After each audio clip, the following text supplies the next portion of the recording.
You are listening to the Hello Sport Podcast.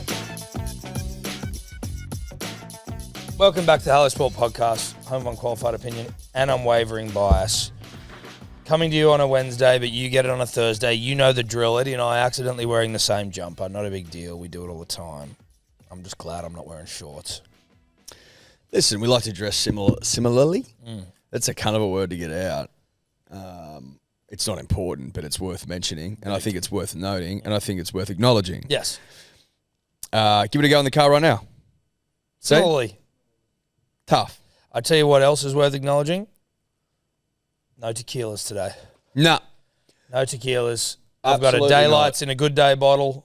There's absolutely zero chance. Zero chance. Zero chance. I have entered my detox years. Yep. I've had enough. I'm packing it up. I've packed up the whole show. Show's packed up. Yep. See you later. Never returning. Had enough. Not interested. Won't be around. Not doing it. Lose my number. Can't do it. Lose me number. Show's over. Wrap it up. Yep. Pack it up. I'm now a picture of health. I've always taken my good days, obviously.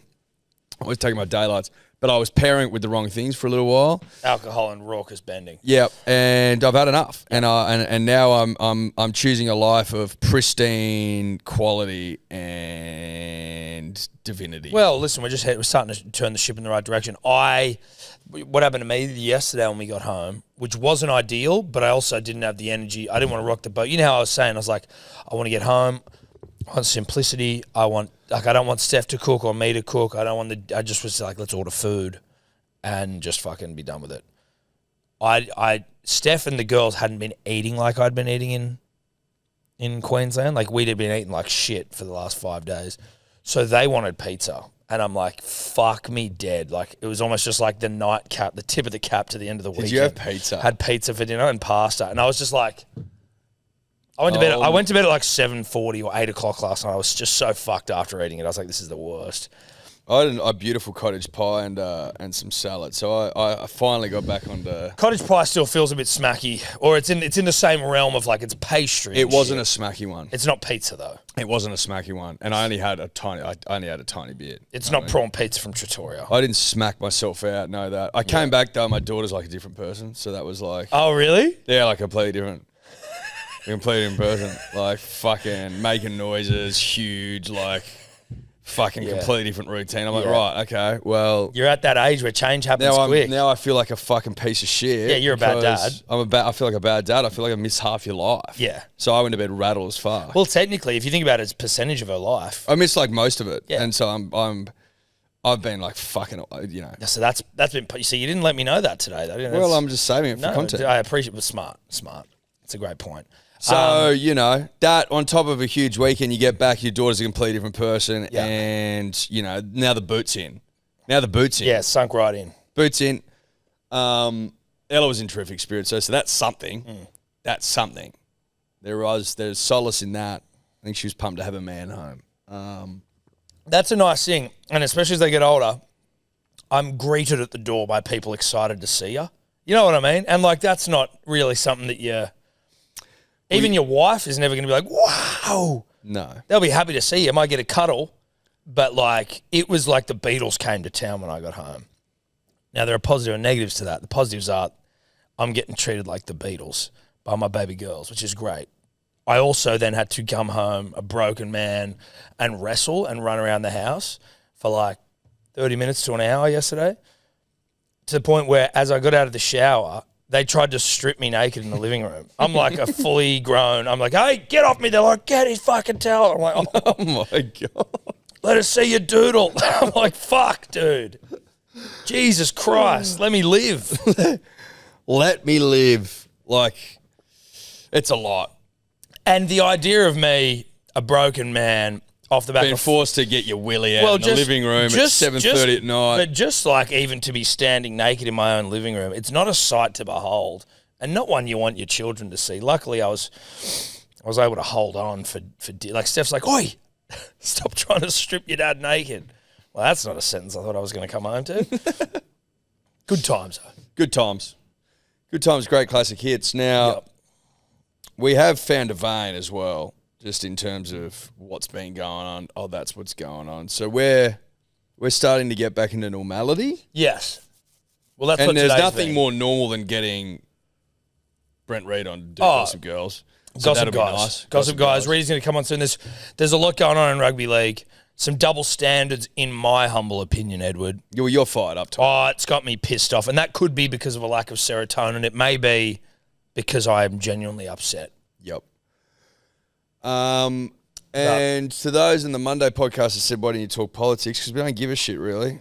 Other than to say that if you watch the election coverage on Saturday night, you'd be in agreement that it's like the dribbliest 5 hours of television that you can possibly watch. Yep. There's nothing dribblier. No, there's not. And the seriousness in which people talk about, elections like Sturt and bloody McCarby. That's what we were loving, was watching Channel 9 and Charles Croucher, friend of the show of sorts. He's better friends with our friends, but the way he was like rattling off fucking names. Oh, geez, it was a great hold and Sturt from Simon Mannering or whatever. And you're like, he was like, oh, that was an impressive hold there. Yeah. And you're like, holy gee, this is like. Gee, Simon Mannering's come up with something clutch in the end to hold on to Sturt by the skin of his sack. Yeah. What we couldn't work out is who's Simon Mannering and where's Sturt. But also, what the fuck do these people, what do local members do? Yeah. Like, what do they do? Like, what's Allegra in Wallara, for example? That's where that's my neck of the woods. What's she doing? Is she planting trees? I haven't seen it. I don't know. We're not here to impugn No. Allegra's work if there is, but like, what is going on around town? I don't know. Like, what's getting done? Nah. And also, listen, we're not talking politics, just know that. What I don't entirely understand is Labor's like shitted in big time, right? Like, good luck. I mean, I'm not surprised given it was fucking Peter Dutton who looks evil. So, in their electorate, MPs make representations to ministers on behalf of local organisations and individuals, support provision of local services and facilities for... It's too wishy-washy. But that's, I understand. No. I mean, what have you done for me lately? Why don't you get out a big list and go, this is what I've done? Yeah, what have you done? Not what does your job do? Like, what have you done for me lately? Instead of like just a snappy little line like building a better future, you could go, this is what I've done. Yes. The question I wanted answered, and it's because I genuinely, and this may sound embarrassing, but I'm sometimes confused by our system in terms of the preferential system, right? So even though Labor shit it in, technically, the percentage of people, and this is a question, is it technically though that most people didn't vote for Labor, but based on the way that preferential voting works, they get votes because you voted for someone else? Do you know what I mean? Well, they got like 34%, didn't they? So that's like six. That's like, where's the other percentages coming from? Is that what you're trying to say? I'm trying to work out if Labor wins 87 seats or whatever it is, how many of those are people who vote for Labor, and how much of the overall percentage of people who vote for someone else, but it goes to Labor as a result of them being... Was preferential voting like the 1, 2, 3, 4 thing? See, I thought you were going to know the answer to this. Me? What gave you that idea? I don't know. It was more just hope. Hope gave me that idea because I'm not super au fait with how it works, even though I did learn it in year 2. You know? Well, I mean, it's one. It was in one ear and out the other, and it's certainly out now. I mean, I've had to make room for bum chins and stuff like that. You know, bum chins, Dom Young, cheese, Brent Reid, all that shit. Shinnies. I've had to make room for becoming a great punter. Throaties, like all that sort of stuff. It's not that easy. Taking care of me hydration. I tell you what. You know, there's a lot on. There's a lot to do, and I don't think I can be expected to just know how the fuck preferential voting works. But all I'm saying is it's a dribbly affair for an hour or 2 hours or 3 hours. Simon Mannering from Sturt. Simon Mannering from Sturt with one of the great holds in the history of Sturt politics. Yeah. That was just a couple of fellas drinking margaritas. So the candidate with the lowest number of first preference votes is knocked out, and the votes of everyone who ranked that person as number 1 are redistributed. Read that again. So the candidate with the lowest number of first preference votes is knocked out, and the votes of everyone who ranked that person as number one are redistributed. So Yeah. if I have, Fatty Vorton at number one, but Fatty Vorton's come last, then my second goes up. Yeah. And so on and so forth. Makes sense. Yeah. Makes sense. It actually does make sense. No, it does make sense. Actually does. It actually makes heaps of sense. It actually makes sense. Now we've got to get friend of the show, Brent Reed on. All right, punters and dribblers. The potty today brought to you by 4 Pints Japanese Lager. You best believe it's the best beer in town. You best believe, you best believe, you best believe.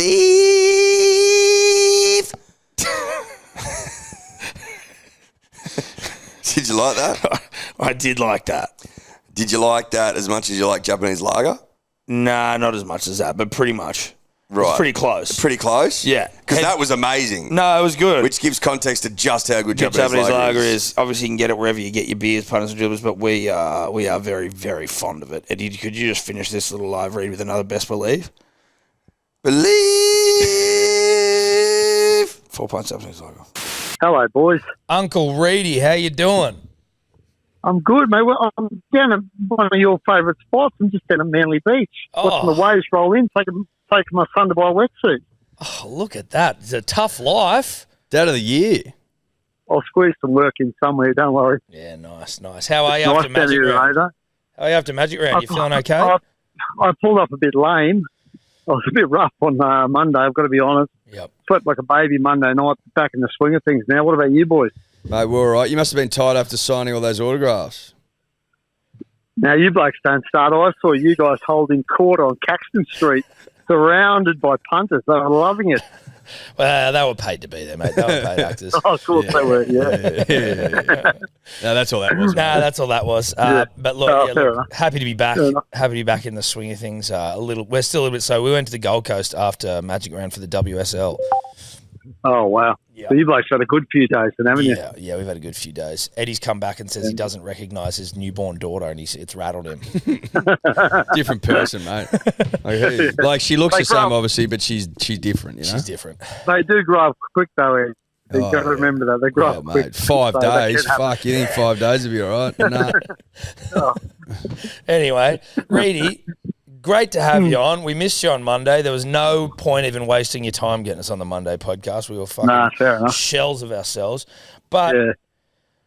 the Roosters, the news broke yesterday. Maybe this is being recorded on a Wednesday, as I said. So maybe it's Tuesday. Yeah. I think with it, they've said Dom Young is sweet to go, and then now today they're saying Cheese is going to South. Is the Cheese thing legit? Is that?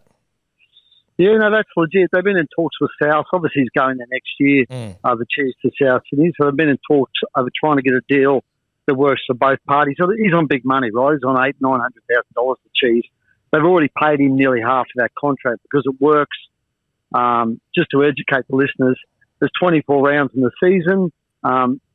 His contract value is based on how many rounds have been played. So by next week, he'll have played 10 rounds. So that means when it comes to moving to South, it's about 14 to 24 is the deal. And they'll work out a way to split that money, I'd imagine. So look, I reckon it'll happen. He's not due back till July, August, but I think it'll happen. And I think they need him South desperately, and the Roosters don't really need him. Colin Watson's going well, so I reckon they'll find a way to make that pass muster. It seems like that one is sort of every party seems to be down with it, and that's, I guess, that seems to make sense. The one that doesn't, to me, as uneducated as I am, is the Dom Young one. Mostly as well because, I mean, firstly, his try-scoring record's been 24 in 25 games or something. He was only dropped 2 weeks ago.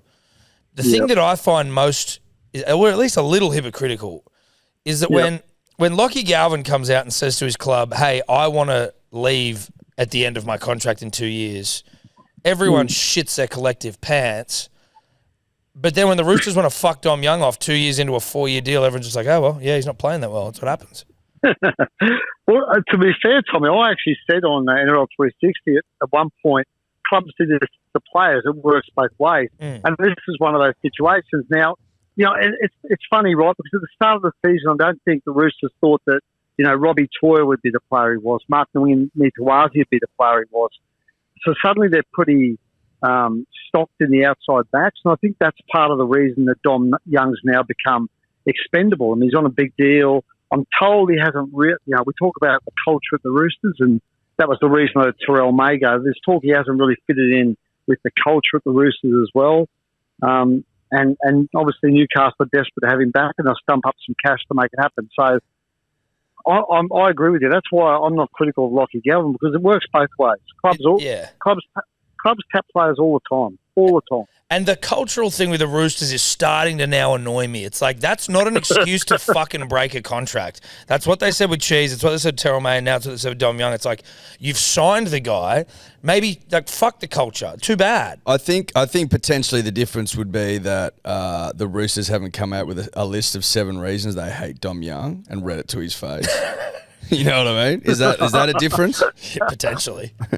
Well, that's a pretty significant difference. But, I mean, look, he doesn't have to leave. I mean, he's got to be party to the breaking of the contract as well. I mean, it's all well and good for them to tap him and say, mate, go and see what's out there for you. But ultimately, Dominic Young holds the power, right? Because he can say, no, I don't want to go. Now, if he stays, he's probably going to play reserve grade, because at the moment there's not a spot for him. And I think they've been pretty disappointed with some of the defensive mistakes he's made. He's been caught out a few times, so he's probably not going to get back in the first grade side. So it's actually probably in his best interest to leave anyway, because he goes to Newcastle, he goes straight in the wing and starts again. So whilst you can say you got the shits that they're tapping him and saying, see you later, mate, you don't fit our culture, it actually is to his benefit to go, because he's not going to play first grade there anymore. Yeah, but that to me ties into the whole thing where the club holds the power in that situation, which is like, oh, we've now decided we don't want you. And so, no, we don't want you in first grade. Yeah, but it's essentially they're saying you're free to go look around, right? Because I guarantee if there were injuries, they'd bring him back into first grade. It's not like never to play first grade again. But it's like they've made it in his best interest to just go, no, I'm not going to fucking kick up a stinker. I'm just going to go because they won't let me play. I'm going to sit there and play in reserve grade.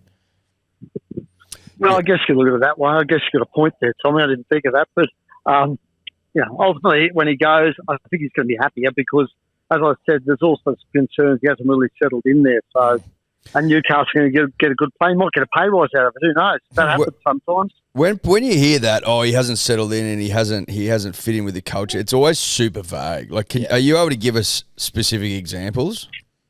Well, I think there's a view that maybe, look, this is second and third hand, that maybe he's a little bit of a loner at times. He doesn't, he just hasn't settled in like some of the other blokes who've gone there. Yeah, I think that's what I was told today. I don't know how true that is.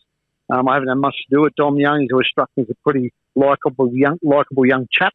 So I don't know. That's what I was told, but it's pretty clear that he hasn't fitted in there because they're happy to let him go. If he fit in, they wouldn't let him go. I'll tell you that. No, well, that's exactly right. It seems like you need to know that going to the Roosters. Yeah. Like your manager needs to clue you up going, you need to go out of your way. I'm talking, go over to all the boys' house with muffins, like a little welcome hamper. Yeah. Be booking massages for the boys, tennis. Bottle of French wine for Robbo. Exactly. That's it. Like, you need to wine dine in 69 as well. You almost need to sign Robbo up to a wine club without him asking for it and just get bottles regularly rocking up at his house, just going, this was from me. I'm sure that would help. I'm sure that would help immensely. It'd have to. Yeah. Disappointing if that's what you got to do. You've also got to make some tackles, not get caught out in the wing. That's a good point. Which has happened with Dom Young as well. And make your tackles. No, it's a fair point. Exactly, yeah. Is this the part of trying to get DCE? Is that? I don't think so. I think they've got the money for DCE. I think this is more, they've got some young blokes they need to upgrade and fix up their contracts. Talking, I'm going to stuff this name up, but it's Nafahu White. Yep. They've got to upgrade him, extend him. Fifita, the young enforcer in the forward pack, they need to upgrade him, extend him. So I actually think it's about maybe freeing some cash that they can upgrade and extend those guys, because I think those guys have progressed quicker than they thought they would. I think the DCE money, look, maybe it helps on that front, but I think they're pretty good on the DCE front if it's going to happen, which we all think it will, right? Well, yeah. So is that, you do think that that's still the most likely outcome for Daly Cherry Evans? Well, there's too many people saying that it is. for me not to believe it as well. I mean, I think this has been all our suspicions from the start, right? That's where he's going to end up. I just don't know why it's taking so long. I can only think that maybe Daly's pondering what he does with the rest of his life before he makes a decision. So, but too many, it's just too. It's the old 2 + 2 = 4 thing, right? And that's what it feels like at the moment with Daly and the Roosters. Okay. All right, we'll watch this space. I'm happy with Jamal Fogarty now. Obviously, I would have liked Daly to stay, but Jamal's making a real good fucking case for me to He's going good, isn't he? Yeah. He's going good. He's going unbelievably. I'm not sure to give him 3 years at 700, but no, listen, but Manly doesn't mind a a desperation play, Reedy. You know, we.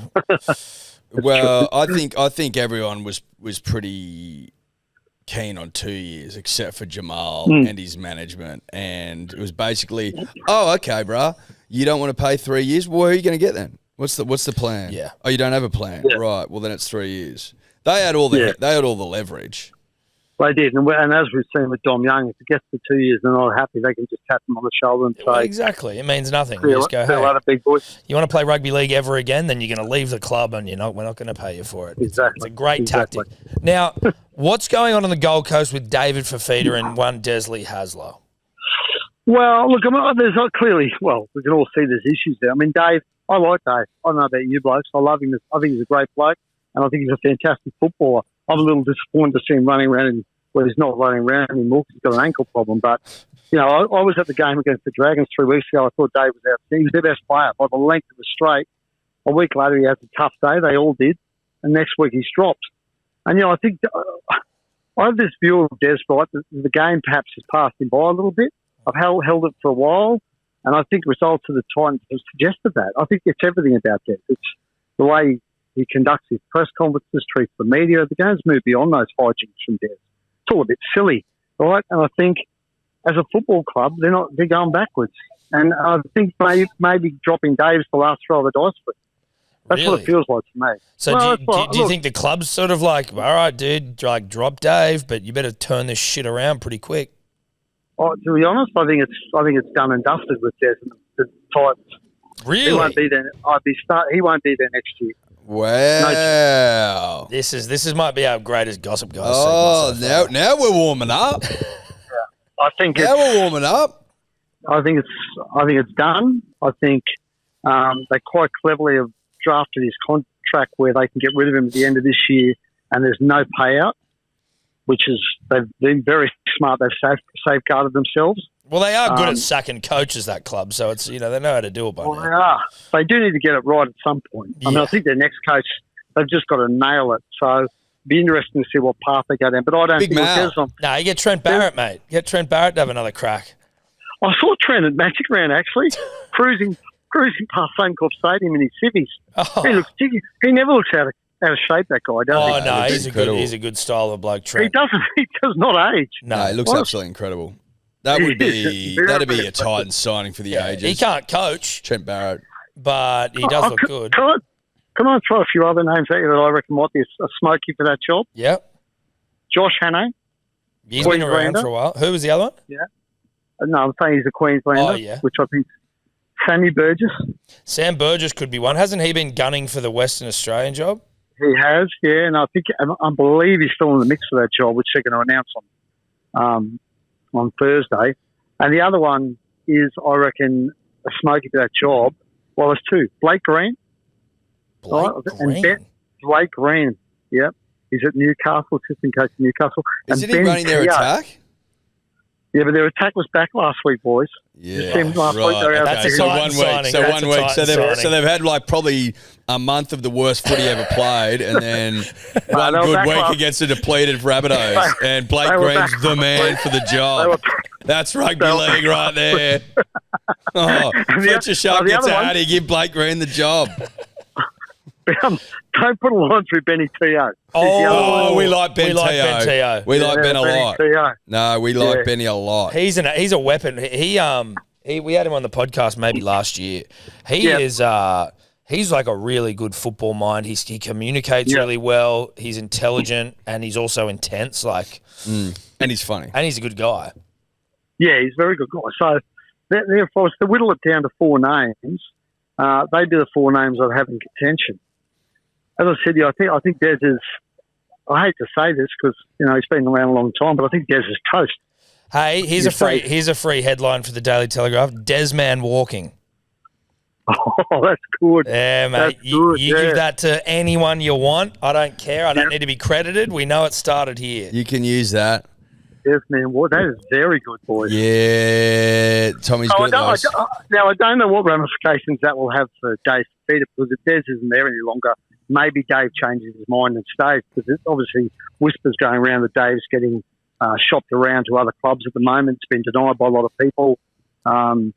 That he's on a big fat deal. If he's playing Reggie's, you can imagine that the club would be happy to see the back of him, and Dave's going to want to play first grade. But if there's a change of coach, then maybe that changes Dave's stance. But they need to get it right there. See? Jesus looks like Roosters got the pig of that deal. Keeping Angus Crichton, best bracket rower in the comp, and then saying no to Dave. Yeah, but maybe Dave would have discovered himself at the Roosters. Maybe Dave would have been the very best version of Dave. And when Dave's on Dave's days, he's devastating. He absolutely. Him at full flight is damaging as anyone you've ever seen. But the problem is, it feels like he floats in and out of that version of himself quite often. And he's been through a few coaches. It's like he has. No, I'm not just putting it solely on Des, but ultimately the coach has got to get the best out of the player. Yep. And when he was about to go to the Roosters, Des convinced him to stay at the Titans. So Des has played a part in him staying there, and now Des is obviously active. So you can't also absolve Des of any blame for what's happened. Fair. Have you got any idea any clubs who are looking for him? Manly For Dave, no, we haven't. I don't think anyone. I think he's really got any bites yet. But mate, good players, depending on the price tag, there's a club will always come in. But Dave's one of those guys. I reckon every coach looks at him and goes, "I can get the best out of that bloke." Yeah. You know what I mean? Coaches have this belief that they can get the best out of. I tell you what, it reminds. I tell you what, it's sort of like, Reedy, when any young male, not myself because I don't do that, but goes to the strippers and thinks that they can convince that one stripper to fall in love with them. And invariably you can't. But maybe there's a coach out there that can convince. Well, I think it's happened. It's happened though. Like no first-hand story, but it would happen for sure. Sure. I do like that comparison. I might use that in my copy. Yeah, you can use that. Yeah, use that in your copy, mate. We're giving you everything. Very good. And so, that's it. And so you said as well just before, so the Western Bears come in tomorrow. Is that what you're saying? Tomorrow, Thursday, yeah. There's an announcement at in Perth, WA. It's been scheduled. Peter V'landys will be there, Andrew Abdo, and that'll be formally announced. Wow. Yes. So, okay. Yeah.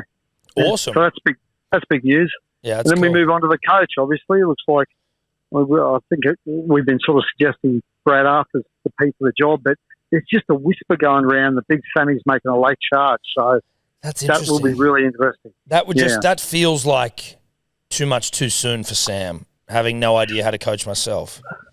Yeah. No, I dig what you're saying. I mean, the interesting thing about Sam is you want that club to have someone with a bit of profile. But I reckon the other interesting thing about Sam, and this occurred to me today, you can get a direct flight from Perth to England, right? So I reckon one area where the WA Reds or Perth Reds are going to poach a lot of players is English Super League. And Sammy's got English players will want to play for Sam.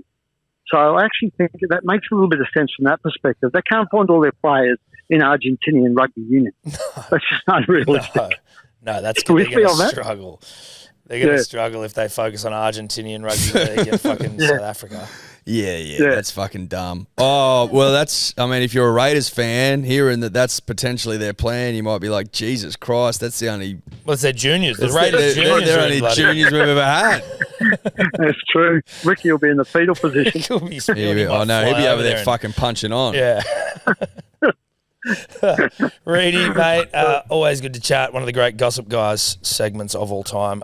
You can get Reedy, NRL 360, the Daily Telegraph, obviously here on Hello Sport, Code Sports, and NRL Daily, Triple M. And down Manly, buying and down at Manly, shirt off, getting some sun. Yeah, love it. Nothing better. Thanks, Reedy. Thanks, mate. See you, gents. See you, mate. See you, mate. Punters and dribblers, we are brought to you by Neds. Chang, chang, chang. What are you doing?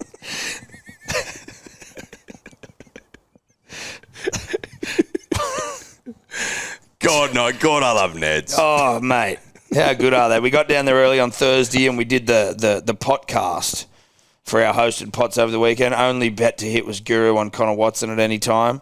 I am confused about Guru in his civilian life putting $1 on it. I don't really know what happened there, but that was really good. You guys liked the podcast, so that was nice. We might do some of them, a few more of them down the track at some point.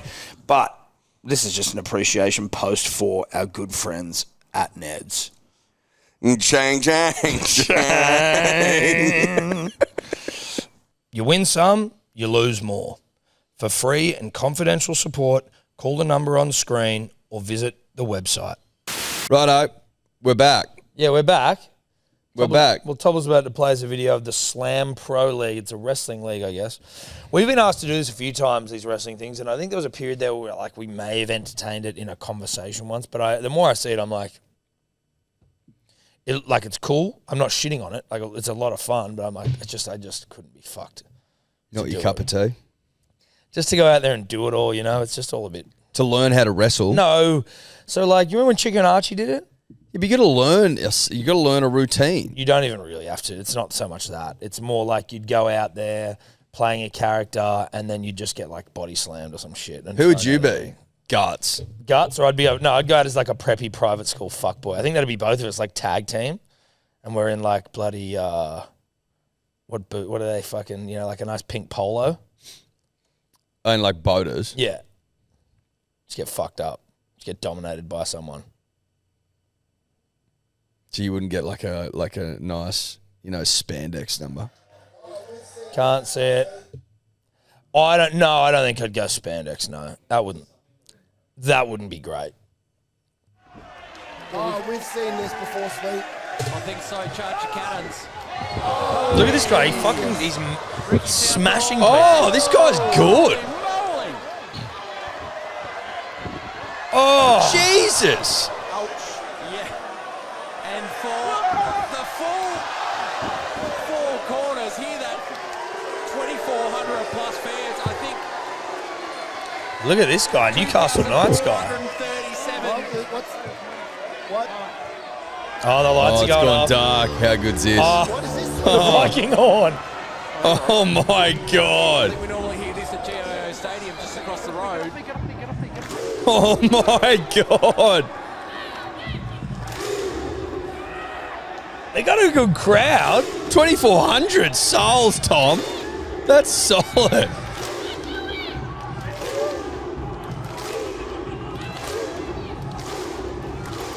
Look at this. They're frothing. It's not, is it? Campese. Whoa.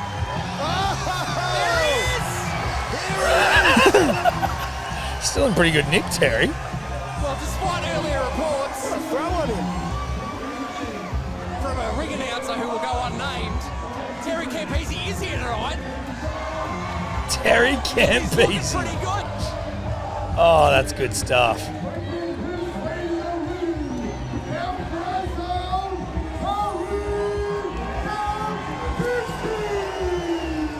Oh, Look at my that sparkle. I don't think one God. of the sparkles is working.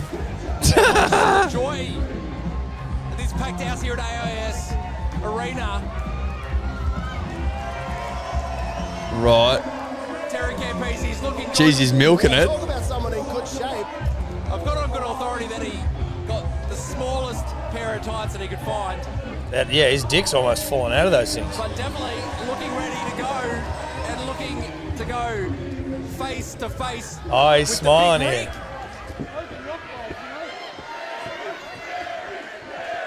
Terry, the chants go up. Behind him, Ricky's Oh! down. Wants to get involved. There's the example. The man who won in 2023. Oh, no. He's gone. The 2024 Rumble winner. Gone. Surely he was one of your favourites, Law. He was up there, Sweet Pete. He might have been the 3rd favourite of me. Slammer number This one. is Definitely beyond dribbling. This is dribbly Terry shit. Campese about to find out. Tackle what it's him. like in the professional- Yes. What a move by Terry. He's put a shot on the big rig, and the big rig goes Oh, the big ring goes. sailing over the top rope. And the slam fans are No! Holy Not Terry! Not Terry! Oh, Terry's out of the Royal Rumble. He's out. As fast as he came in, as quick as he... Oh my god. Shout out to, what was that called? Terry's out as fast as he came in. That looked like a good bit of fun. No, it did. That looked like a good bit of fun. Yeah, that's the Slam Pro Wrestling League, bringing top-level live professional wrestling events to Canberra. That was better than any WWF you've showed me recently. Well, listen, the WWE doesn't have Terry Campese and the Viking clap, you know? Like when it went dark and you go, dum, dum, hoo. Yeah. No, that was, Mm. that's Goosebumps shit. That's right there. goosebumps stuff. That's what R.L. it's all about. Stein. That was cool. Thanks Tobler. for showing us that, Thanks, Tobler. Well, That was, well found. Shout out to the Slam Pro League. Tobler's had a big couple of days. It's been a big couple of days. A couple of days for the Baddie Patrol, hasn't it, Absolutely. Tobler? We only just found out you were sleeping in your robe all Saturday night. Oh, dude, that robe was one of the comfiest things I've ever put on my body. Did you sleep in that robe every night? No, just Saturday night. Because it's not pajamas, right? Like, you know that. Yeah, I guess so. Put it I on looked after up, you I hop out of looked the them up shower, online. you It's like $150 bloody linen dressing gown. Should have taken it, really. I was tempted to, but I knew it would have shown up on the bill. We wouldn't have noticed. We would not have noticed. Yeah, I know. I should have. Yeah, in retrospect, I should have taken both. Really. Well, not both. That would have been mean. If you'd taken it, and we had seen it on the bill, I probably just would have bagged you out about it. But I would have been like, it's okay. Oh, I can cop that for. It would have been hilarious. beautiful It would have been linen absolutely dressing hilarious. gown. You nicked the Venroy. Robes Robe? from the Carlisle, the Khalil. It would have been the first thing I packed for Bali in a couple of weeks as well. What's your plan for Bali? When are you going there? Have we got coverage? Yeah, when do you leave? Yeah, Saturday week. Cool. I hope everything's in place. Yeah, everything's in place. We're good to go. Is everything in place? Yeah, I'll be away for the first Origin stream, but the boys have got it covered. Alpha Who's- Bloke's joining us for that first stream. They sure are, Tom. Should be a bit of fun. Tommy and Cam flying down for that. Huge. Those Queensland fucks. It's going to be good having some Queenslanders in here, some proper Queenslanders. Yeah. We've had faux Queenslanders in the past. We've Yeah. got some fair income Scope ones. comes to mind. Scope, Archie Hamilton. Archie. Has he been on for a bloody... Yeah, but he's you know, He's not a Queenslander. like he pretends to be, but he's not. You know, No, what he's I mean? an inner city lefty. Exactly right.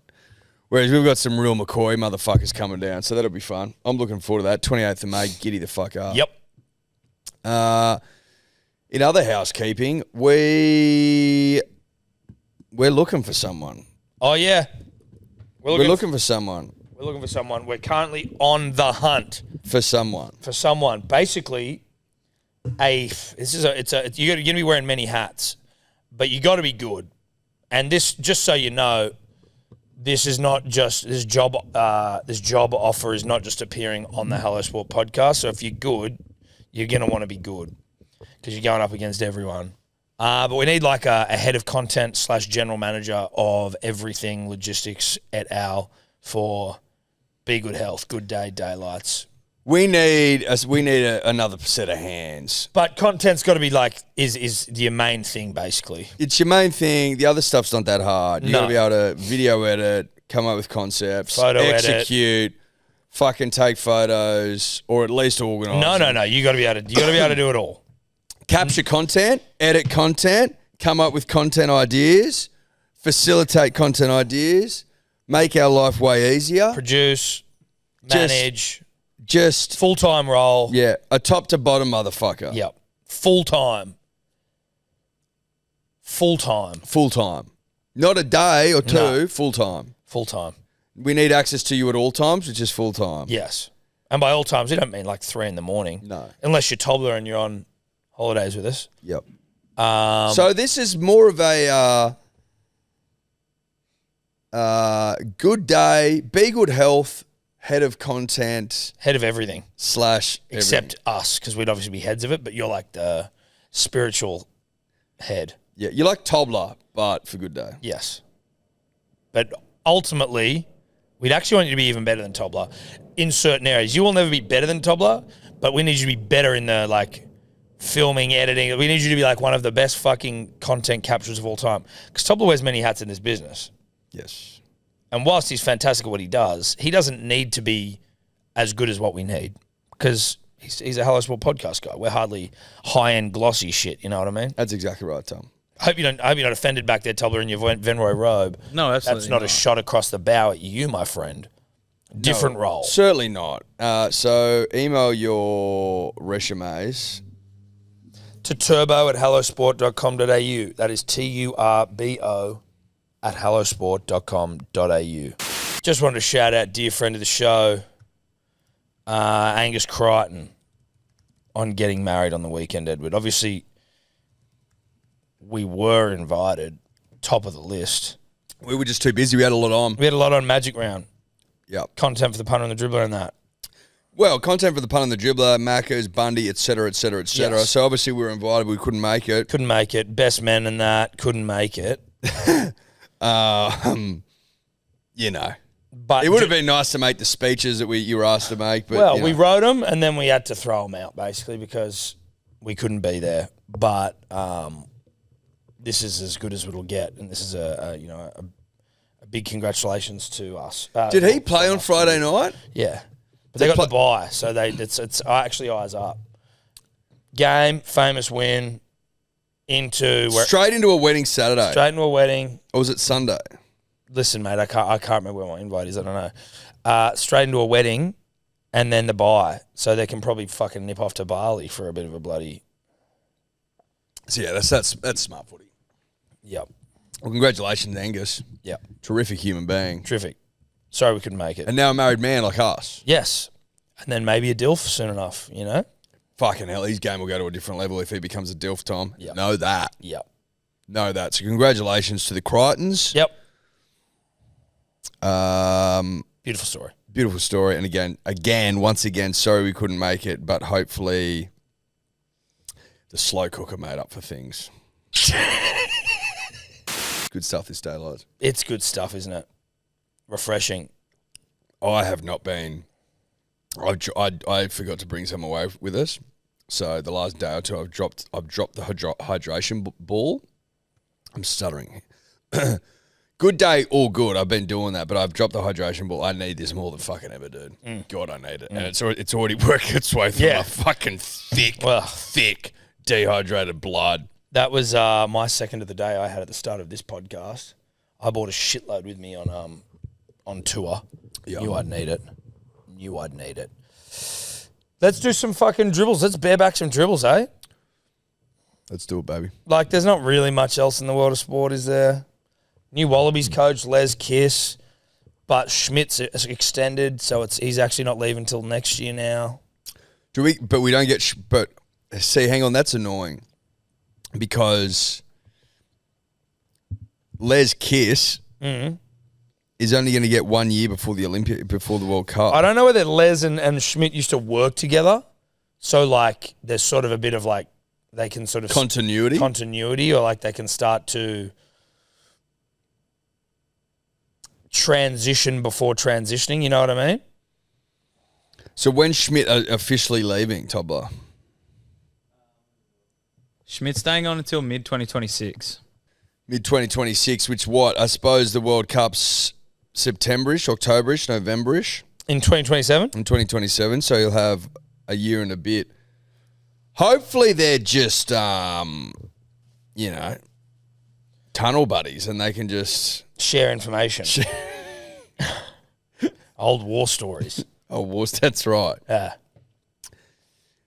Tunnel buddies can share telepathically, can't they? I think once that happens, once you're a tunnel buddy or an Eskimo brother, you can read each other's minds. So basically, Les King's just... Les Kiss. Les Kiss has just downloaded the entire blueprint for what Schmidt wants to do and what he wants to achieve and where he wants to take the game. Well, and I think Schmidt downloading a bit of Kiss because Schmidt, I need to impart some of Les into this side before Les takes over. Right. So and then Les obviously sharing that information with him. And then Schmidt being like, this is also what I'm thinking, so plan accordingly. Because otherwise I can't see how it's done. Because, correct me if I'm wrong, but didn't we go down this garden path last time when Dave Rennie handed over to Eddie Jones with not a heap of time, and then we went over to France, we got absolutely humped with him. Well, I don't think Dave Rennie and Eddie Jones were tunnel buddies. So that's the difference, is it? I don't think they were tunnel buddies at all. I don't think they were buddies, let alone tunnel buddies. But what you have reminded me of, Eddie, is the fact that Hello Sport, and specifically your good self, was quoted in the newspapers again. And this, I don't understand. I love it, and I don't want it to stop. I think this is Eddie's greatest quote, or if not, it's not my greatest. Well, it's not necessarily, but it's like in the context and the absurdity of it all. You think it's better than bringing Jesus back from the No, dead? you're right. It's not. It's definitely not. It's definitely not. But it's fucking ridiculous. And it's I feel like the reason I find it close to my favorite is because of how serious an article it is. Whereas the bringing Jesus home or bringing Jesus back from the dead is more, well, it's about a fucking Indian restaurant in Dubbo. You know what I mean? Like, it's just not on the same level. It was about great. It was like 5 great food eateries in New South Wales, wasn't it? I can't remember, but it just doesn't feel. I loved it, and obviously we still got to go to the resto bar. I'm just saying this is a Sydney Morning Herald, a rugby union newspaper, talking about rugby union and just about Eddie Jones generally. So I'm just going to read this clip this little excerpt that was sent to me. Yep. This is Jones's first visit back to Australia since his last Wallabies stint ended in disaster. Jones has also been busy observing his former England assistants Anthony Seibold and Manly Seagulls and Jason Riles from Parramatta as they coach in the NRL. He was spotted in both coaches' boxes at the NRL games, which did not go down well with some. Quote, "We were shocked, ropeable, flabbergasted, disappointed, dismayed, and taken aback by the sight of a traitor in the Manly box," said Eddie Simpson, one half of the hugely popular Hello Sport podcast. Thank you for that. From our perspective, Eddie Jones is and remains a traitor, given what he did to the nation. So, like, this whole article is sort of like this serious look on Eddie Jones and, you know, all this sort of shit that went down and how he handled it all. And whilst you and I aren't ones for hyperbole or for speaking in absolutes, Not a guy. I just liked that we were being used as like the pulse check of the nation for how everyone feels about Eddie Jones. Not everyone's happy. No, not everyone's happy. Not everyone's happy. I'm happy to be a pulse check, and I'm trying to think. Did we share that to our Instagram? No. Didn't people comment about how they'll go, oh no, so this was different? Just makes me remember about when we were calling Eddie Jones a traitor for being in the Manly box. That's what it was. It was maybe on a video on Instagram or it was on YouTube. And there still seems to be a lot of people that are confused about where Eddie Jones sort of became a traitor and remains a traitor. When he coached England, it was tongue in cheek. It was a bit of a giggle. Well, yeah, because you're not a traitor then. Like, no. You're not wanted by the nation, and it's coaching's a business. So of course you can. Because someone was like, "Oh, mate, how do they think about Wayne Bennett coaching England?" We never really gave a fuck about we never gave a fuck about Eddie Jones coaching England. As a bit of tongue in cheek, you know, there might have been a little bit of traitor rhetoric thrown around, but if you'll all remember when he was coaching England against Australia a couple of years ago, and that big fat guy on the boundary yelled out traitor, and Eddie Jones gave him what for? And we almost gave him a knuckle sandwich. She's pants and ran. No, we started calling him a traitor in earnest when he took us to the World Cup in France. He picked very green players, didn't take any experience, and Left then Quade. during the World Cup, Or even even the rumours started before they left, I thought. started taking meetings with Japan about coaching the national side, and then That's what was being lying reported. about it. I believe the term might even be gaslighting the nation, Gaslit. saying that never happened, even though it was happening. And Allegedly. and then 2 weeks later he was gone. Yeah. And just dumped us on our fucking faces after we got rid of Dave Rennie to bring him in. So Dave Rennie probably, in hindsight, wasn't deserved of the sacking Dave Rennie, in hindsight, was going all right.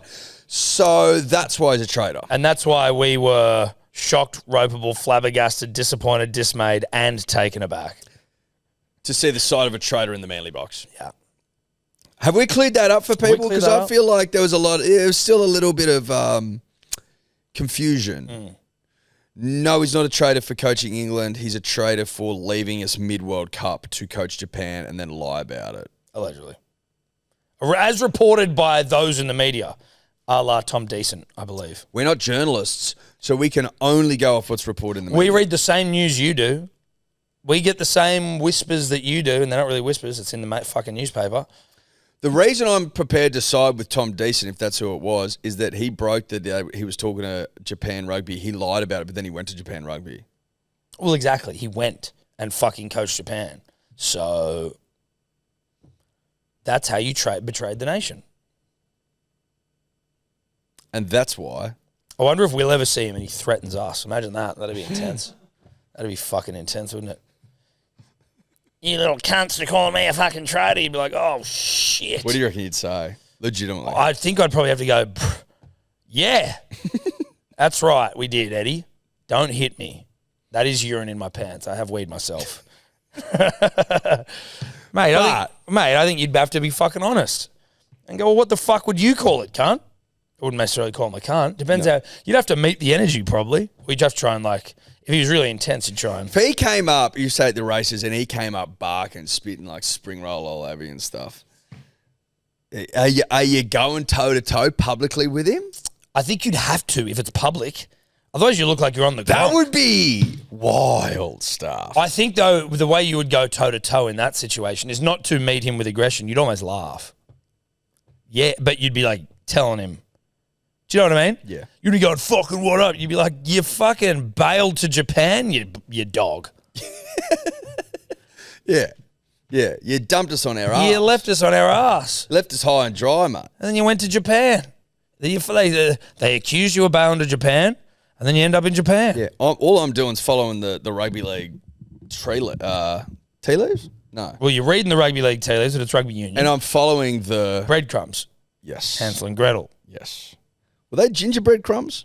I don't know. Given that they were in a gingerbread house? Breadcrumbs. I think it was breadcrumbs in a gingerbread house. So not gingerbread crumbs. They were leaving breadcrumbs so they could find their way home. A very, very flawed idea given it was food and they're in the fucking jungle. Yep. And then they got eaten up by birds and shit. And then they got lost, found by a witch, gingerbread house. And then I don't know what became of them. Did the witch kill them? I think she was trying to boil them up and put them in a stew. Yeah, do Hansel and Gretel get cooked and eaten by a cannibal witch? I can't remember how that story ends. Neither can I. It's fucking dark. The original ends with Gretel pushing the witch into the oven, which kills her. Okay, so Right. Frees But Hansel, and then they steal the witch's treasure and return to their cottage. So these are just hoodlums who come and roll some witch in the bush, or is the witch trying to eat them? You know? A lot of unknowns, man. A lot of unknowns. Anyway, that's our claim to rugby union fame. Well, when we talk rugby union, it is thanks to our good friends at Stan Sports. That's right. All That's right. games. All games live, baby. All Yep. games live. Tars got fucked up by the Brumbies, actually. Yeah, they did. Not good. Nah. One apiece. Yeah. Not good. Not good. Don't know where that leaves us. Plenty to win. Plenty to win. Plenty to win. Season's hanging in the rugby union balance right now, Tom. Yeah, plenty to win. We got to... Who we playing this weekend? You need to roll the socks up. Who is it this weekend? Force? Socks need to roll up. Let me check. It's Crusaders next weekend. We actually haven't even... Yeah, we got the Reds on Friday. Oh, Reds on Friday. That's right. And We're talking about ANZ. doing... Oh, Allianz, sorry. Allianz. At Allianz, Reds Friday. 7:30 p.m. That'll be a fucking Hot. ripper. Haven't even reached out to those Coco boys. Haven't heard. Haven't heard, haven't reached out. Haven't reached out, haven't heard. Both. Should we listen to some dribbles? Yeah, let's do some dribbles and get out of here. All right, punters and dribblers. As always, this episode also brought to you by Good Day. That That's the number one multivitamin in this nation. And I'm here to give you some feedback from a bloke called Nicholas who left a 5-starry. Thank you, Nicholas. I literally never get sick anymore. We got to remember we're heading into winter. This is cold season. It's flu season. Yep. I've been taking Good Day Daily for the past year. The main difference I've noticed is that I literally never get sick anymore. I used to have an annoying, nearly constant niggling head cold that would come and go every few weeks. Jesus Christ. Since taking that is Fucking hell, mate. shit, mate. Like, fucking, thank God we came along. God, dude, every couple of weeks you get a cold. Since taking Good Day, I genuinely only get sick once in every 6 months or so. And even when I get sick, I'll be out of action for a day, and then I'll be pretty much back to normal. That's what it is, punters and dribblers. Thank you, Nicholas. As opposed to previously where I'd be out of action for a solid 3 to 4 days with a nasty head cold. This stuff is no joke. Nicholas gets it. Yeah. We are heading into cold season. We're heading into flu season, and you need to start looking after yourself because you don't want to fucking wipe yourself out. BeGoodHealth.com.au, code Dribblers, 10% off. Pair it with a subby for 20% off. It's the least you can do, punters and dribblers, and that's all we're talking about. Correct. But just do something. It's already May, so you got to move. Yep. Got to move quick. BeGoodHealth.com.au. Yeah, we're just raw dogging, baby. But I'm happy to. I'm happy to raw dog. I'll raw dog you if you raw dog me. I said a raw dog you if you raw dog me. Tom, Eddy, Toddler, punters and dribblers. Town and Country Dribbler here. Good to see that you had Jake the Snake Patterson on the potty the other day. Grew up watching Snake Tales, surf documentary on Jake's life.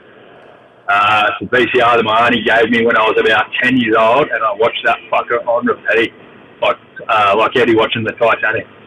So, mate, you're really tapping into the core surf button culture right there, early 2000s. So, yeah, catch us later. Yeah, dude, we're big into the surf community. Shout out to Jake the Snake. Yeah. Turned his attention to coaching now, but formerly a CT winner. Pipe.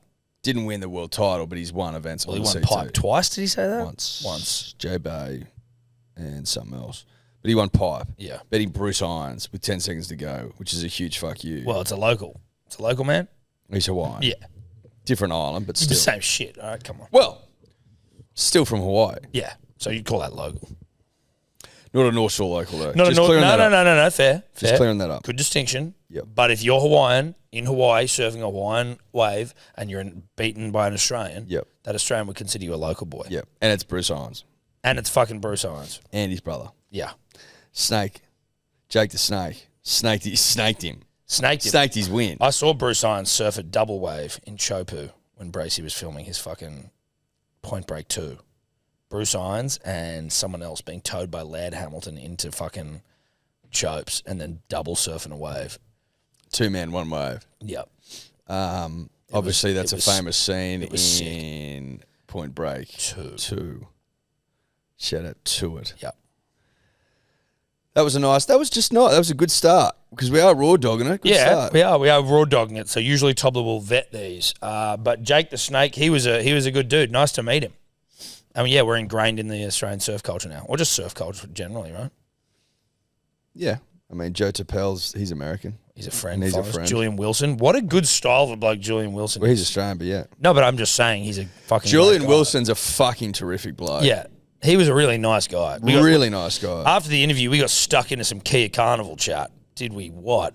Did we what? He's a huge Kia Carnival man. Yeah. He's like, you cannot go wrong with the Kia Carnival if you got to get the kids around this country. And then we got picked up by a Kia Carnival to take us to the airport. And old mate, he wouldn't shut up about how good they are. Well, we were like, fuck, here we go, Kia Carnival time. Let's rip in, baby. And you're like, wow, this is a good style of a car. The space, Edward. Yeah. Think about all that shit we had in there. Oh, mate, it was unbelievable. And there was still room to go. Yeah. Like you could have piled higher, much higher. Much higher. Very intelligent boot design. Very intelligent boot design. Yeah. I will take a free Kia Carnival. I'm just saying. Let's move on. Hello, Tom, Eddy, Tobler, and Co. It's the Plum Dog Millionaire Dribbler here. I just got home to receive my monthly subscription of a Good Day, but I've also picked up my daylight for the first time. So I thought I'd give you guys one of my live taste testings for you. All for a first sip. Oh, she's incredibly salty on the first straight with a hit of watermelon at the end. Yep. Oh, she's very sweet. Anyways, love your work, boys. Enjoy the pod. Fuck. Seems like he wigged out a bit there at the end. But yeah, that's right. It is salty. There's a lot of salt in there. Well, that's by design. That's what fucking. That's the point. That's the point. Yeah, if you want to hydrate properly, there needs to be salt in there. But it tastes fucking terrific. No, it actually glorious. gets really addictive. No, it is super addictive. I had when we were fucked on Monday. We went to get breakfast in that awful chicken shop. Yeah, worst chicken roll I've had in my life. That was so smacky, That was so dude. bad. That was so smacky. I was thinking it was going to be a Char Grilled Charlie's like roast chicken roll, and it was just this sloppy bun. It was like a dinner roll. It was like a dinner roll with chicken, only chicken. Yep. Gravy soaked into the whole thing and chips on it. Yeah. And I picked up and it just melted away in my hands. And I'm like, Because it was just soaking wet. soaking wet. I was like, what the fuck have I ordered? Anyway, I ate it. Finished it. I smashed it. Well, it had to be done. I was hungover. But while we were there, I had a Powerade or a Gatorade, one of the two. And I was just like, I used to think this was a hydration drink. Mate, I got through half of them. I was like, It nah. was so sweet and sugary and fucked. You can taste like the very, very, very long distance hint of like an electrolyte in there, like real, real distant, like fucking light years away. But it is just sugar city. So if you're really looking to hydrate, then, and again, don't you use daylights if you want. There's a million hydration products you could go to if you want. Same way as with Good Day. But if you want a hydration product, then it needs to be salty because that's what you're replenishing. And that's why we've got Murray River salts in ours. Naturally occurring pink salt. You're helping the Murray River. And it also tastes fucking great because it's a watermelon flavour. Anyway, that's that. BeGoodHealth.com. Broncos in Magic Round Spirit just made 17 players disappear, and we played Panthers back into form. I mean, seriously? That at Suncorp? I'm fucking done. Mate, I assume he's a Broncos fan. Sounded like it. You're absolutely right. You played the Panthers back into form. You look like pure shit. You scored 8 points in front of your own people on a Sunday. I think the first daytime game they played in forever. Magic Round. Everyone's so excited. Oh, Brisbane locals! You wait until Sunday for your team to play. They all get down there with the little scarves on. Let's hold them back till Sunday. This will be great. Final day of Magic Round. Yes. Go out there on Sunday and show them how it's done. After a big win the weekend before over the Broncos, and you get 34-0 at halftime against the Bulldogs, rather, and you get out there and you put that performance in. The Broncos are so actually bipolar week after week. Like and we maybe even discussed it on Monday. I can't remember, but like, I don't know how they roll. 1 week glory, next week poo. 1 week glory, next week poo. 1 week glory, next week poo. 1 week glory, next week poo. You were jacking off that thing. It looked very weird.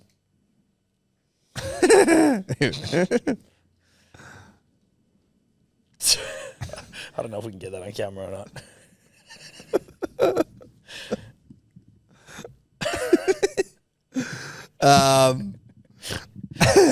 Jesus Christ. Boys, how are we? Dribbler here. Just wanted to come on and say that I do consistently have the slowest windscreen wipers in any sort of rain on the road. The game we're all playing, I know we're thinking it. I'm winning it. Punt around and think, fuck, he's definitely got the slowest windscreen wipers in that car there. Also on that, what's with these cunts that just fucking whack it on full beam in any sort of drizzle? It's weak as piss. It's fucking not rugby league. I'm not having it. If you're that scared of a bit of fucking rain, mate, fuck off the road. All right. All right. Okay, a couple of things to unpack there. Yeah. Did he say that he knows we're all driving around playing the game of like who's got their windscreen wipers on slowest? Like who can deal with the worst vision possible? Like depending on how heavy the rain is. That what it was? Is that what the implication? Is it like you're a bigger pussy if your windscreen wipers are going quickly? Depending on like, there's obviously a bit of a formula or like an equation here, which is like heaviness of rain times speed of windscreen wiper divided by maybe, or divided by equals like level of masculinity. It certainly sounds like that was what he was implying. Originally, I thought he was saying, I've got the slowest windscreen wipers, and that's just a make and model thing. Yeah. But when you combine it with the, in his opinion, overuse of the high beams in wet weather, big pussies. But is he talking high beam wipers? Was he saying like when it's not raining that? I think he called it high beams, but he meant like wipers going super quick in drizzle. Yeah, that's what I think he meant. Okay. Like going full bore. Yeah, full bore. So even then, that still speaks to what we're thinking here is that he's directly equating like the speed of the wiper. You can come in, bruh. The speed of the wiper to Chili, relax. The speed of the wiper to how big of a pussy you are. Yeah, okay, I get that.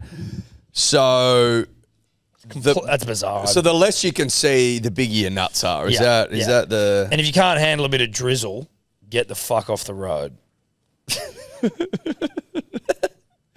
Yeah, I love it, mate. I'm happy with it. I think more dribbles like that. 100%. Because we're playing rugby league here. I think is what he said as well. Is that what he said? We're playing rugby league here. Fucking hell. All right, let's keep going. G'day, boys. Shy Dribbler here. Just want to say, I was watching the pre-game interview, right? Ryan Pappenhausen there, big fucking bum chin on the bloke. I just want you boys to run an eye over it, because I reckon he can go toe-to-toe with some of the big dogs, right? And the second thing was, I just bought a pack of fucking scissors, right? And you know when you put the scissors in, you kind of need scissors to open them out. It fucking did my head in. I was like, I need scissors to get the scissors out of the fucking packaging of the scissors, Yeah. And I had to get creative. I got some secateurs, but, one thing led to another. I sliced my finger. Now, I just think it's fucking that we need to have them so securely locked up. Anyway, Chucky's 13 plus, be soon. What are the great dribbles? What are the greats? What are the greats? That bloke sounds like he plays a bit of rugby league. Yeah, he does. He sounds like Seabold and fucking Darren. Oh, my God. Let's just go top to bottom on that bad girl. Yeah. Does Ryan Pappenhausen have a bummy that can play with the big boys? Go to toe with the big boys. He does. And a lot of people did reach out about Pappy's bummy. He's not going to make an all-time list, but he's got a good bummy. Oh, dude, get it up. It's pretty good. It's no Blake Steep, who is like, he is the preeminent bummy of our time. But Pappy's bummy is pretty fucking good, I think. It's always, I think with Pappy as well, his bummy's often got a bit of stubble on it. He hides the bummy. Blake Steeps looks like he's waxed it. Well, he knows that he wants to show the bummy off. Yeah. Maybe he's got his bummy bleached, like the porn stars. Yeah, possibly. Just make it pop. We're just waiting for Pappy's bummy to come up on screen. It's a pretty good bummy. Yeah, it's a good bummy. It's a good bummy. Respect where respect's due. That's a bummy. It's a bummy, but it doesn't even touch Blake Steep. Well, Blake Steep's bummy doesn't even say hello to that bummy. No, he walks straight past it. He doesn't even acknowledge that bummy in the street. Nah, not on the same level. And you're dead fucking right about the scissors. You can't get those pricks out for all money. No. You need scissors to get scissors out of a pack. Why do they need to be so secured? Maybe because they're scissors. But Yeah, but if I need scissors, that's why I'm buying them. Yeah, I know.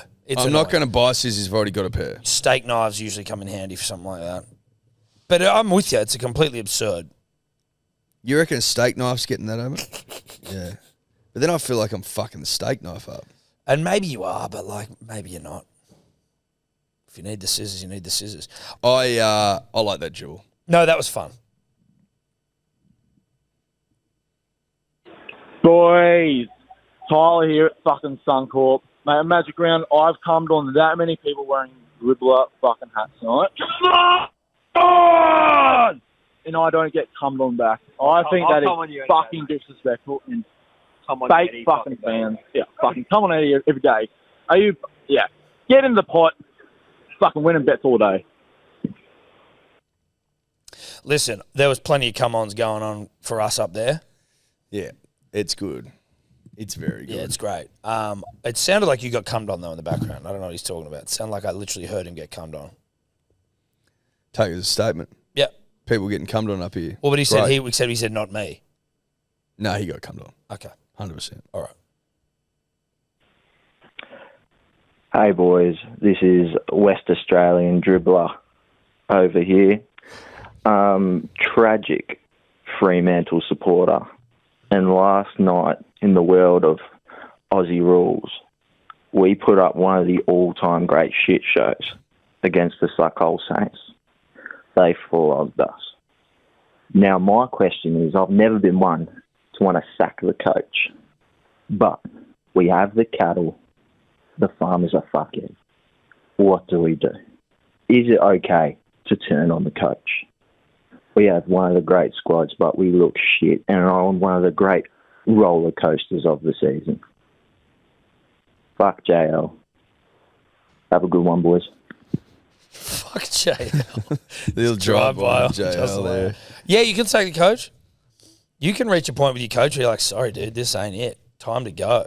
Gretel Colleen style, old Big Brother reference. Shout out to Gretel Colleen. Yeah. Maybe Sonia Kruger a bit more contemporary for you fucking Gen Y or Gen Z or whatever, cunts. Yeah, but we're Team GK. Yeah, we are. Gretel Colleen. Dude, yeah, if your coach sucks, you start boycotting. Fuck the coach. Get rid of him. Mate, if you've got great land and great yards and great feed and great water and great looking cattle, and the farmer is on the fucking piss all the time and he's not paying attention, then yeah, you can get rid of him. Of course you can. Yeah. Which is essentially, I think, what he was saying. I think that's what he's alluding to. God, I like Raw Dog and Dribbles, I'm telling you. They seem to be getting better. Yeah. Well, that's, I think, what happens when you bring them back. Thomas, Nedwood, Tommy Toads. I just want to... No, that was a... Hey? We spoke to Thomas, someone there, didn't we? Nedwood, and Tommy Toba.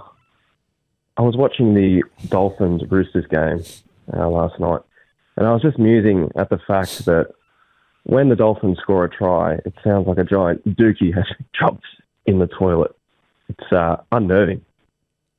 Why the fuck have they not got the great sound of the dolphin? You know, just a bit... What are we doing here, NRL? Come on.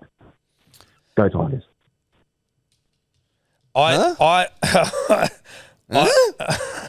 didn't entirely... Like, I think I understand that he was like, why don't they play the Dolphins sound? You right there, buddy? Yep. Why don't they play the Dolphin, whatever the Dolphin sound is? You couldn't hear that, though. No, but I think he's saying, why don't they do that when they score a try? But I don't know what he was saying they do when they don't. What are they doing currently? Tobler? I think I found a video. I think he said it sounded like a dookie or something. Nick Sloney will play it. Lovely ball there from Turpin to Campese Stags. It was a matter of time. They've looked likely. They've been down this end of the park and Red. Oh, no, never mind. That's a dolphin, and that was Campese Stag, so it didn't make sense. Anyway, listen, comment. Don't get it. But yeah, they should play a dolphin noise. Just take it as a rugby league comment. Yeah. One more. You reckon? One more. Lucky last. Tom, Eddy, Tom. Listen, I've been a long-time listener of the show. Very, very upset with what's going on in the studio at the moment. You guys never, ever give props to the St. George Illawarra Dragons. We beat you fair and square at Brookvale, and you had nothing to say about it. Give respect to me as a Red V Tragic. Give respect to Gutho King. And moving forward, please put respect on our name. Thank you, and all the best. Signing out at Camp Magic Round. That won't be happening. No. That won't be happening. I I'll acknowledge that you can be very tricky to play. You can be very tricky to play. I'll acknowledge that. What you do is you bring teams down to your level. I'm happy to acknowledge that you can be tricky to play, but that's it. I'm not. What do you want me to do? Like fucking start sucking you off? That's all. That's all I'll be saying. There's no sucking off of the Dragons going on here. Now, there may be a world where it's impossible for us to not suck you off, right? Like, there are times when you have to suck teams you don't like. You are not making that impossible. Even though you beat us, that's more an us problem. But we played really bad that game. It's an us which problem. we talked about. Yep. You know, like if you win a comp, we'll suck you off. How about that? How about that? How about that? How about that? You win a comp, we'll suck you off. How about that? How about that?